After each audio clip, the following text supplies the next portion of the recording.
Hey, Joe, you in here? Oh, hey man, what's going on? Not much, just painting, trying to get back into it. Nice. Yeah, congrats on releasing a video. It's been a while. No, yeah, thanks. No, it was nice. It was good to finally get something out that just wasn't another unboxing. Oh, really? Yeah. Why is that? Well, I mean, it's Rochem Joe paints, not Rochem Joe unboxes, right? Mm-hmm. Well, and plus, I think it's been over a year since I did an actual painting video.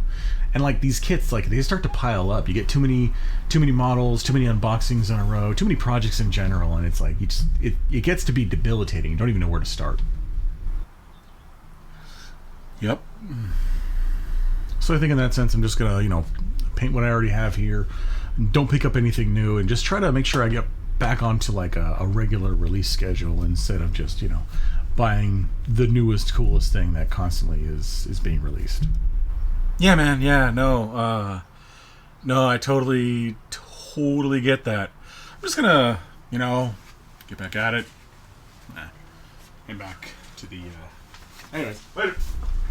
Well, you forgot your boxes. Those are yours now. Come on, you can't just subtitle your way out of here. Oh, and Leviathan comes out in June. Bye. Go.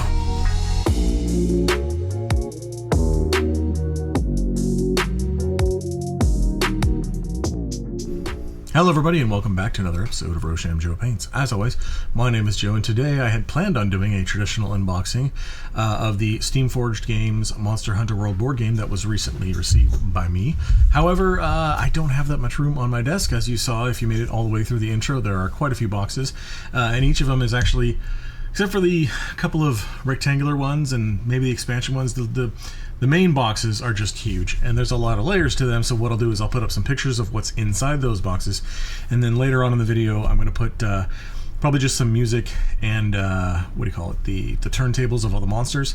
I'll have some stills of the hunters and the palicos and the Pookie, but overall I'm more interested in what the plastic is, but I can say that there's also just tons of rulebooks, tons of cards. And the game plays, from what I understand, haven't played it yet myself, but it's more of like a choose-your-own-adventure, so you get to pick which way you're going to go, and that may lead you to more resources, that may lead you to other encounters and whatnot. And of course, once you're finished hunting the monster, if you're successful, or maybe if you're not, again, haven't played it, you get to collect items from that monster and craft new weapons, and then your next hunt goes that much easier based on everything you've crafted. It is basically just a board game version of the video game. So there you go. What I am interested in is painting, and another reason this is not a traditional unboxing is I got really excited and I opened the box and I started painting one of the palicos and one of the hunters already because I couldn't help myself. These models are they're actually sculpted really well, and I was happy to see that the plastic on them is a pretty hard plastic. But before I get too lost, let's end this segment. Put up some sort of title card perhaps and talk about what's in the boxes. So in order to go over the immensity that is all of these boxes, I am going to have to read it off of a list, so you'll pardon me while I read off this list and just put up some pictures so that you don't have to watch me reading a list. Inside, or rather first, the pledge that I got was the all-in pledge, which is aptly named as you pretty much got everything.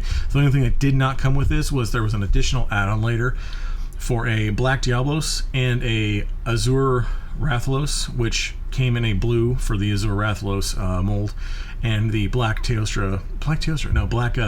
was done in a black color so that you get a little bit of variance in case you're not painting them. Well, I'm painting them, and I didn't feel like putting out the extra money at the time, so.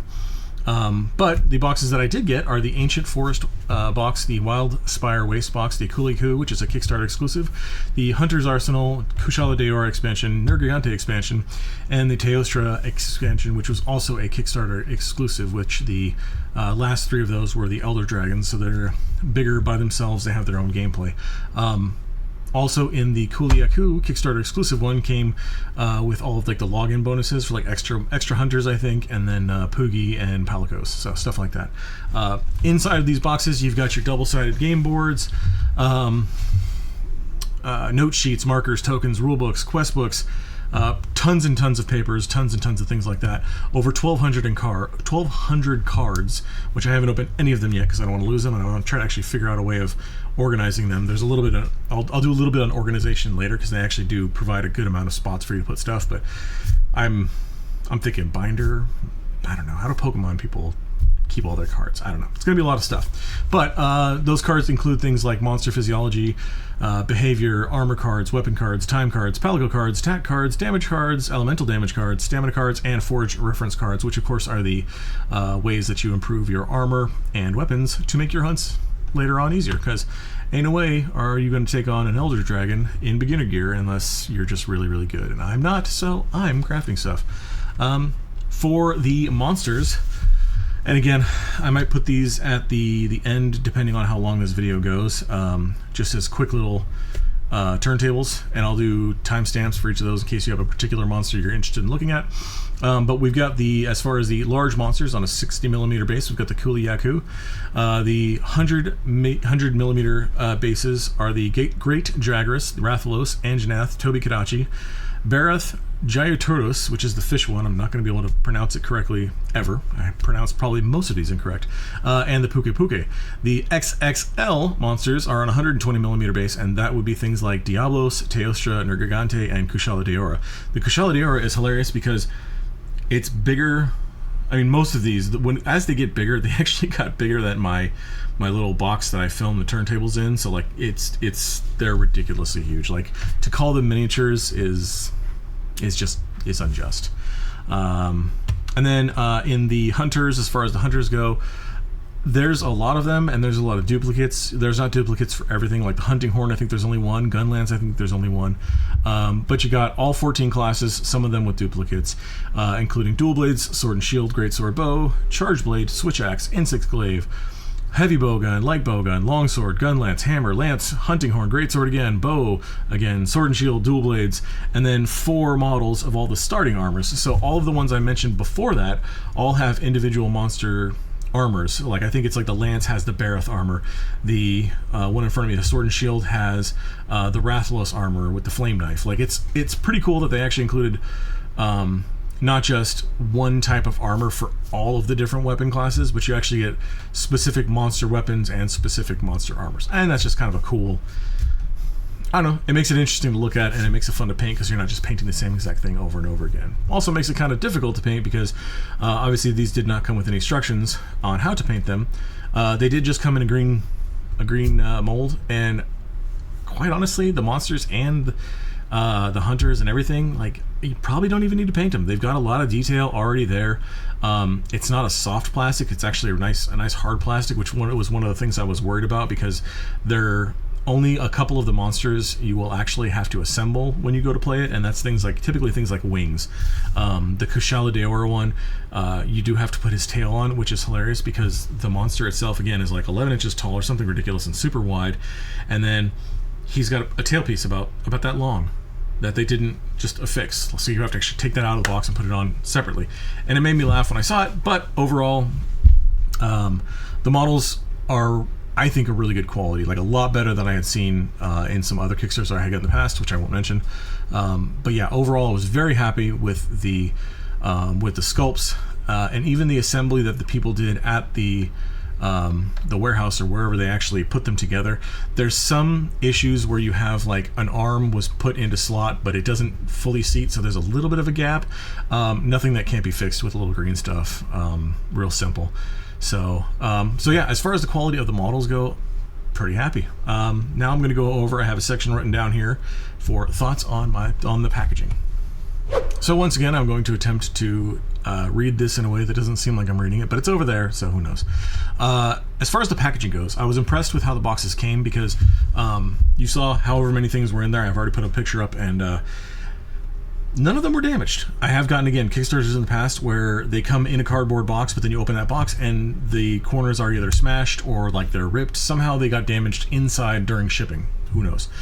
These ones had the little cardboard, like a corner pieces covering all of the exterior edges. So, like, if just a little bit of extra padding, and they also had cardboard inserts inside the boxes rather than using like those inflatable plastic ones. So all the boxes pretty much stayed exactly where they should, which definitely helped as far as like the boxes inside of the shipping boxes from shifting and having models pop out and things like that. This is one of the first ones out of a couple. I mean, not like I've opened these all the time, but the models themselves stayed very well inside of their actual spaces on the plastic that they should have been, and I didn't really find any problems, like anything just like popped out and rolling around the box freely. Let's see, you've got the monsters are the very top tray, and then once you take that out, there's the double-sided boards, and then underneath that is where all of the tokens and actually some of the hunter models will be found, and as well as the cards. And they gave you a ton of spaces, including some empty ones, I believe. So like the tokens are those cardboard tokens that you pop out, and then normally you have to like throw those in a plastic bag and throw them back in the box somewhere. These ones actually have plastic for it, a little plastic dish almost inside the box, ready to go for that. There's also spaces for additional cards, which I don't know if that's going to be the Hunter's Arsenal cards, which I wouldn't get rid of that box anyway because it has the spot for all the rest of the Hunters. So, but they did provide extra space for those, which is a pretty nice. The quality of overall all of them, the little cubbies and little spaces, everything, when you go to put the monster back into place, it has like one set position that it sits in really, really well, which I like because it keeps the monsters from flipping around and hitting each other. So like the paint later on should be fine. The one thing I didn't like was in the Nergigante box, they have the cards are set up on the left-hand side, and as soon as you open that pack of cards and you go to put it back in, they're just going to fall everywhere because it's not a full encased area. It's more like 2/3, like you have a little bit on the bottom here and a little bit on top here on the side, but this whole side is wide open, so the cards in my head will fall just out, but maybe I'll be proven wrong when I actually get the plastic off of them and see what it does. That box as well, so the other two boxes that had wings for the Rathalos and the Diablos had like a separate tray. These ones, the wings just kind of get put in next to the model, so definitely going to have some coats of varnish on that one to try and reduce any chances of that Nergigante getting, scratching paint off of itself, essentially, because there are a lot of tons of little pokey bits. And again, if you've played Monster Hunter World and seen that model, yeah, he's got a ton of spikes all over him, and he sheds them, and there's lots of them there to do lots of damage to himself. Speaking of damage, may as well go into the damage section here.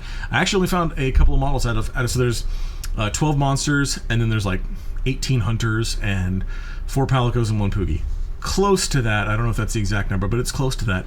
And realistically, both bow hunters had the tips of their bows slightly bent. Nothing that doesn't seem like it couldn't be, heated up and put back into place. And then, other than that, you had some gaps, like I was talking about, with the shoulder gap or things like that, where they had assembled them, but they're not fully flush. So again, a little bit of green stuff. And the only other piece that I found that's slightly off is the Diablos model actually has his base, but then he has his arm also coming down and like touching the table over here. And with that together, it pushes the, instead of being like completely flat, it pushes the Diablos slightly up. So I don't know if that's when you put the wing and the arm on, it's not fully, I'm not fully seating it, so maybe I have to shave down some of the pieces so they fit together a little bit, or again, heat it up and just bend it into place a little bit better. But overall, again, because I think they did such a good job with the packaging, I didn't really find much damage. And again, these models they're not resin, they're a harder plastic. So, I mean, very impressive, and I'm already looking forward to the next Kickstarter, which I think just finished funding a couple days back, which I am a backer of, and that one's going to be something like 18 monsters, 14 hunters, some palicos, and a Poogie again. So that'll be here in 2 years. So I've got approximately 2 years to finish painting all of these guys before that one shows up and I have to start all over again. But I think what I am going to do is I'm going to attempt to, when I do the painting, if I do painting videos of these guys, what I will do is I will do the main monster, and then if there are any hunters and palicos that go along with that, I will include them as like a sidebar of just like, hey, by the way, I did this palico as well, because it has in this case, I'm looking at the Rathalos ones, but like this is a Barroth one or something along those lines. Just including that in part of it. And then if there are hunters who have armor that is not part of the the 12 monsters, then maybe I'll do a separate monster video or something like that. Or maybe I won't do any of it because, you know, more Warhammer stuff is coming. Brand new Tyranids, those will be fun. So, in general, I think that's it. So what I'm going to do is I'm going to let you guys go, and I don't know. Thanks for watching if you made it this far. Sorry it wasn't a traditional unboxing, but I know it was going to be too much of a hassle to do. I will, after the exit here, I will just put all of the monsters on a turntable on a really, really quick one because I don't want to make this another 40 minutes. But yeah, I guess like, subscribe, tell your friends, and catch you on the next one. See you later.